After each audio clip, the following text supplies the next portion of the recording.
ഗസാലി ഇമാം ഒരാൾ ഉറങ്ങിക്കിടക്കുന്ന മനുഷ്യൻ പുതക്കുന്ന പോലെ കാലിന്റെ അടിയിലേക്ക് ഈ 3 തുണി കഷ്ണങ്ങളും വെച്ച് ശരീരത്തിന്റെ ഭാഗങ്ങളിലേക്ക് തുണി കഷ്ണങ്ങൾ ഇറക്കി വെച്ച് ഖിബിലയിലേക്ക് ചെരിഞ്ഞു കിടന്നിട്ടൊരു വർത്തമാനം പറഞ്ഞു, ലാ ഇലാഹ ഇല്ലല്ലാഹ്. ഈ കലിമ ചൊല്ലി പിന്നെ അനങ്ങാതെ കണ്ടപ്പോ അഹ്മദ് എന്നവർ ഇക്കാക്ക എന്ന് വിളിച്ചു ചോദിക്കുമ്പോഴാണ്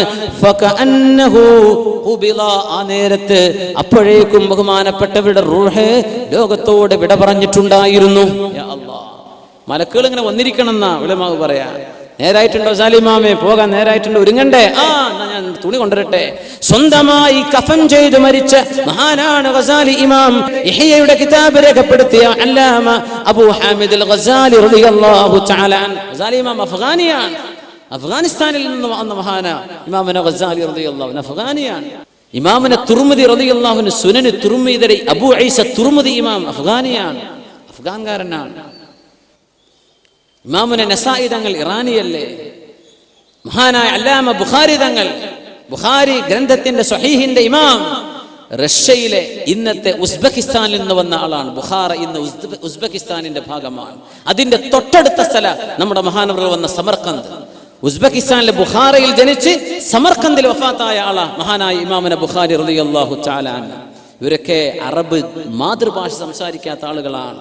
അവർ പഠിച്ചെടുത്തത് അല്ലാഹുവിന്റെ ദീൻ. ഗസാലി ഇമാമിന്റെ വഫാത്ത് അള്ളാഹുവിന്റെ മലക്കുകളെ കണ്ടുകൊണ്ട് നേരത്തെ കണ്ടു. സമയമായിട്ടുണ്ട്, സമയം വരെ കിട്ടിയെന്ന കഫൻ മുടക്കം വാങ്ങിക്കൊണ്ടുവരാൻ. പക്ഷെ രണ്ടാമത് കഫൻ ചെയ്തു. ജീവിതത്തിൽ കാണിച്ചു തരാം, ഇങ്ങനെയൊക്കെ നമുക്ക് ഇങ്ങനെയൊക്കെ ഹൈ ടാർഗറ്റ് ജീവിതത്തിൽ വെക്കണം. എങ്ങനെയൊക്കെ മരിച്ചാൽ മതി, അങ്ങനെയല്ല, അന്തസ്സിൽ മരിക്കാൻ കഴിയണം. ഇത് അള്ളാഹിനോട് ചോദിച്ചു വാങ്ങണം. അള്ളാഹു നമുക്ക് തൗഫീക്ക് നൽകട്ടെ. അല്ലാമ ഇഖ്ബാൽ മരിക്കുന്നതിന്റെ അവസാന കാലത്ത് പറഞ്ഞൊരു കവിതയുണ്ട്.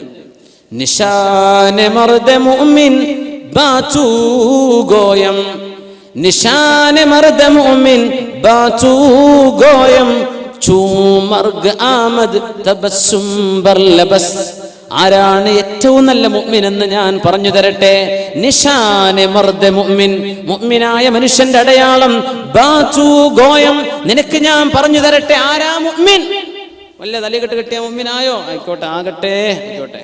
തൊപ്പി വെച്ചാലോ, വെള്ളക്കുപ്പായ ഇട്ടാലോ, കന്തുള മഞ്ഞിട്ടാലോ, വെള്ളം ഇട്ടാലോ, മുഅ്മിനാന്ന് പറയേണ്ട നേരം എപ്പോഴാണെന്നറിയോ? ചൂമർഗ് ആമദ്, മരണം ആസന്നമാകുമ്പോൾ.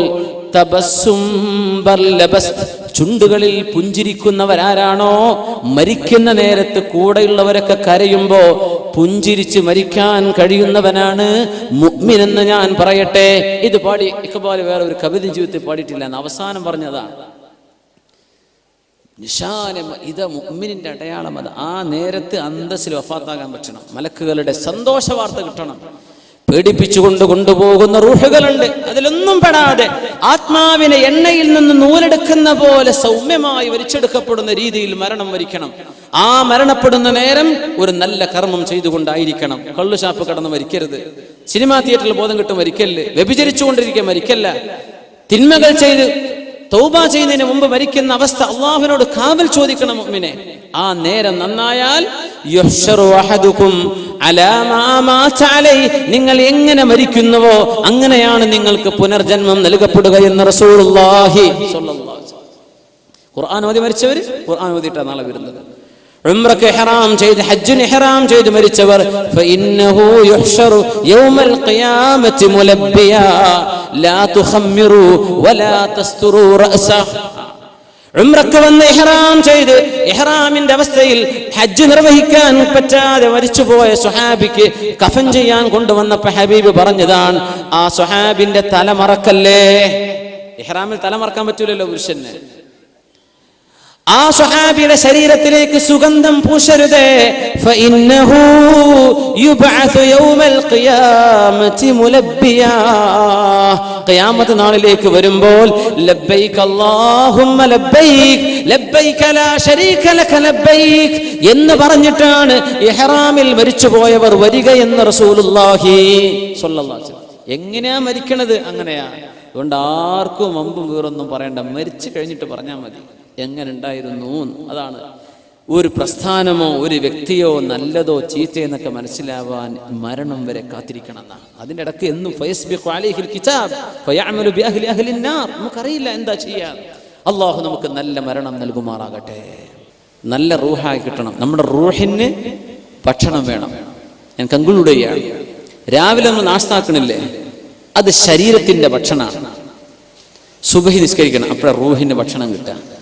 ഉച്ചക്ക് ചോറ് കഴിക്കുന്നില്ലേ, അത് ശരീരത്തിന്റെ ഭക്ഷണ. റൂഹിന്റെ ഭക്ഷണം കൊടുക്കണം. ദുഹർ പോയി നിസ്കരിക്കുക. വൈകുന്നേരം സ്നാക്സ് കഴിക്കുന്നുണ്ടല്ലേ, നിന്റെ റൂഹിന്റെ ഭക്ഷണം കൊടുക്ക്. അസ്ർ നിസ്കരിക്കുക. എന്നാൽ അശാ കഴിക്കുന്നുണ്ട്, ഡിന്നർ കഴിക്കുന്നുണ്ട്, മഗ്രിബ് നിസ്കരിക്കുക.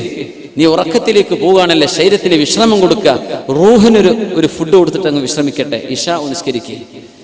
ഇത് പരിശുദ്ധ ഇസ്ലാം പറഞ്ഞ വിഷയം. ഇത് നടന്നില്ലെങ്കിൽ ആശ്വാസം കിട്ടൂല. അതാണ് ഈ പാട്ട് കേട്ട് നടന്ന ആശ്വാസം കിട്ടൂല എന്ന് പറയാൻ കാരണം. ചെറുപ്പക്കാർക്ക് ഭയങ്കര ഹിറ്റ് പാട്ടുകൾ ഉണ്ടാകും, റാപ്പ് മ്യൂസിക്കുകൾ, റോക്ക് മ്യൂസിക്, എന്തെല്ലാം മ്യൂസിക്കുകൾ. അതുകൊണ്ടൊന്നും ഒരു സമാധാനം കിട്ടൂല. അത് അനുഭവിച്ചവർക്കറിയാം ഞാൻ ഈ പറയുന്ന അർത്ഥം എന്താണെന്ന്. ഒരു സമാധാനം കിട്ടൂല. കിട്ടണമെങ്കിൽ അല്ലാ ബിദിക്രില്ല, അള്ളാഹനെ ഓർക്കുമ്പോഴേ കിട്ടുള്ളൂ എന്നാ. എന്തേ? അപ്പൊ റൂഹിങ്ങനെ സന്തോഷിക്കുകയാണ്, റൂഹിനിങ്ങനെ എനർജി കിട്ടിക്കൊണ്ടിരിക്കുക, പോസിറ്റീവ് എനർജി കിട്ടിക്കൊണ്ടിരിക്കുകയാണ്. എല്ലാറ്റിനും അങ്ങനെയാണ്. ഭക്ഷണം കഴിച്ചുകൊണ്ടിരിക്കുക. സ്വഹാബത്ത് വന്ന് പറഞ്ഞു, നബിയെ ഇന്നാ നഅകുലു വലാ നശ്ബ.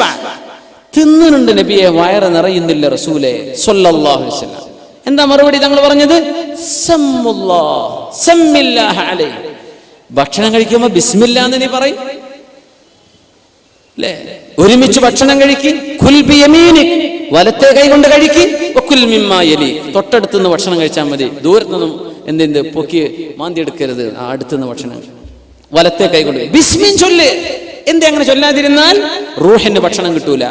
റസൂലുള്ളാഹി സ്വല്ലല്ലാഹു അലൈഹി വസല്ലം പറഞ്ഞിട്ടില്ലേ, ബിസ്മി ചൊല്ലാതെ നിന്നാൽ നല്ല പിശാചുകൾ ഇങ്ങനെ തടിച്ചു ഒഴുക്കുന്ന ചില പിശാചുകൾ പരസ്പരം കാണുമ്പോൾ പറയുന്ന, അല്ല ചങ്ങാതി നിനക്കെന്താ ഭക്ഷണം കിട്ടാറില്ലേ, നിന്റെ കാര്യം പറയണ്ട, വെള്ളം കുടിച്ചാലും ഭക്ഷണം തിന്നാലും ഈ മനുഷ്യൻ അപ്പൊ പറയും ബിസ്മില്ല, പിന്നെ എനിക്കെന്ന് ഭക്ഷണമല്ല, എനിക്ക് വിശ്രമമല്ല, കിടക്കാൻ ചെന്ന അപ്പൊ പറയും ബിസ്മില്ല, എനിക്ക് വിശ്രമമില്ല എന്ന് പിശാചുക്കൾ പറയുന്നുണ്ടെന്ന് റസൂലുള്ളാഹി സ്വല്ലല്ലാഹു അലൈഹി വസല്ലം. എന്താ? റൂഹിന് നമ്മൾ ഭക്ഷണം കൊടുത്താൽ ശരീരത്തിന് ഉന്മേഷവും ആത്മീക ലോകത്ത് നമുക്ക് എൻലൈറ്റ്മെന്റ് ഉണ്ടാവുള്ളൂ. വേറൊരു വിഷയം കൂടെ ചേർത്ത് പറയാണ്. മക്കൾ നന്നാവണം എന്നൊക്കെ നമ്മൾ ആഗ്രഹിക്കണില്ലേ? മക്കൾ സ്വാലിഹീങ്ങളാകണം അല്ലേ? നമ്മുടെ മക്കളൊക്കെ അള്ളാഹു സ്വാലിഹീങ്ങളാക്കി തരുമാറാകട്ടെ. കല്യാണം കഴിക്കുന്നവര് അവർക്ക് കൺകുളിമുള്ള മക്കൾ അള്ളാഹു നൽകുമാറാകട്ടെ. ഭാര്യ ഭർത്താവ് ഒരുമിച്ച് ജീവിതത്തിലെ ഒരു ഇന്റിമേറ്റ് റിലേഷൻഷിപ്പിലേക്ക് പ്രവേശിക്കുമ്പോൾ അള്ളാഹുവിന്റെ റസൂല് പറയാ, നിങ്ങൾ എന്ത് ചെയ്യണം? ബിസ്മി ചൊല്ലണം. ബിസ്മില്ലാ അല്ലാഹുമ്മ ജന്നിബിന ശൈത്താൻ വജന്നിബിശ് ശൈത്താന മാ റസഖ്തനാ. ബിസ്മി ചൊല്ലാതെ ഭക്ഷണം കഴിച്ചവന് വയറ് നിറയണില്ല എന്നാ.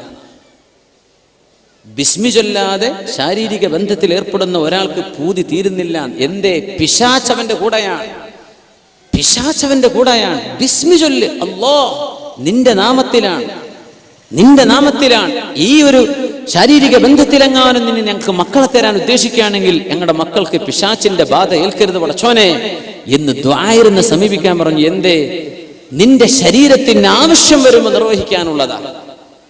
പക്ഷേ വൈകാരികതയ്ക്ക് വേണ്ടി മാത്രം ജീവിക്കുന്ന ഒരു ലോക. എന്തേ? പിശാചിന്റെ ഒപ്പ റൂഹിനെ അവർ കാണുന്നില്ലല്ലോ. അവർക്കെന്ത് റൂഹ്? മതി വരുന്നില്ല. എങ്ങനെ മതി വരാതിരിക്കുന്നു? നീ അള്ളാഹുവിന്റെ പേര് ചൊല്ലിയോ, അള്ളാഹുവിന്റെ ഇസ്മു ചൊല്ലിയോ, അള്ളാഹുവിന്റെ നാമത്തിലല്ലേ നിക്കാഹ് ചെയ്തത്? നിന്റെ ശരീരത്തിന്റെ ഒപ്പം റൂഹ് കിടക്കുന്നുണ്ട്, അതിന് കൊടുക്ക് ഭക്ഷണം. നിന്റെ റൂഹിനെ പരിപോഷിപ്പിക്ക്, പിശാചിനെ തട്ടിമാറ്റവിടുന്ന്. ജീവിതത്തിൽ ദിക്ർ വർദ്ധിപ്പിക്കുക. നമ്മുടെ റൂഹിന് കിട്ടുന്ന പോഷണമാണ്. ദിക്റുകളെ കൊണ്ട് അതാ കിട്ടുക, സ്വലാത്ത് കൊണ്ട് അതാ കിട്ടുക, ഖുർആൻ കൊണ്ട് അതാ കിട്ടുന്നത്. ഇത് ജീവിതത്തിൽ എല്ലാ കാര്യങ്ങളും പരിശോധിച്ചു നോക്കിയാൽ മനസ്സിലാക്കാൻ പറ്റും. ഈ റൂഹിന്റെ ഭക്ഷണം കൂടെ ചെന്നാൽ നമ്മുടെ ഭൗതികവും നമ്മുടെ ഫിസിക്കൽ ആൻഡ് സൂപ്പർ ഫിസിക്കൽ, നമ്മുടെ സ്പിരിച്വൽ ശരീരത്തിനും അല്ലാഹു തആല പരിപോഷണം നൽകും. അല്ലാഹു നമ്മയൊക്കെ നന്നാക്കി തരുമാറാകട്ടെ. റസൂലുള്ളാഹി സ്വല്ലല്ലാഹു അലൈഹി വസല്ലം, അവിടുത്തെ സ്വഹാബികൾ, അവിടുത്തെ ദീൻ പഠിപ്പിച്ചു തന്ന മഹാന്മാർ ജീവിതത്തിൽ അനുവർത്തിക്കാൻ നമുക്ക് കാണിച്ചു തന്ന സർവ്വ നന്മകളും ജീവിതത്തിൽ പുലർത്താൻ അല്ലാഹു നമ്മെ സഹായിക്കുമാറാകട്ടെ. ആമീൻ യാ റബ്ബൽ ആലമീൻ.